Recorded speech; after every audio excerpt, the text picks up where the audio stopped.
Vote এলেই সবার আগে ডাক পড়ে সরকারি স্কুল শিক্ষকদের। স্কুলগুলো তখন হয়ে যায় ভোটের বুথ বা আধা সেনা ক্যাম্প। স্কুল শিক্ষকদের কাজের ধরনও বদলে যায়। এসআইআর এর কাজে ম্যাক্সিমাম যে বিএলও তার বড় অংশই কিন্তু এই সরকারি স্কুলের শিক্ষক। সরকারি স্কুলের উপরই যারা ভরসা করে থাকে তাদের তো সমস্যা হচ্ছে।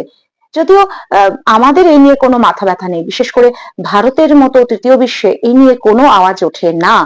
সুস্থ সমাজে এগুলো নিয়ে প্রশ্ন ওঠাটা স্বাভাবিক, কিন্তু এখানে এগুলো হয় না।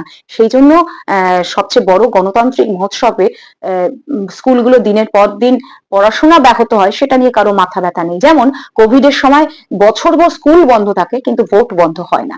আসলে সবথেকে বড় কথা, সরকারি স্কুল এখন খুব বেশি দরকারি নয়। বেসরকারি স্কুলগুলো যেভাবে বাড়বাড়ন্ত হচ্ছে সেটা দেখে পরিষ্কার সরকারি স্কুলের উপর আর কজনাই বা ভরসা করেন।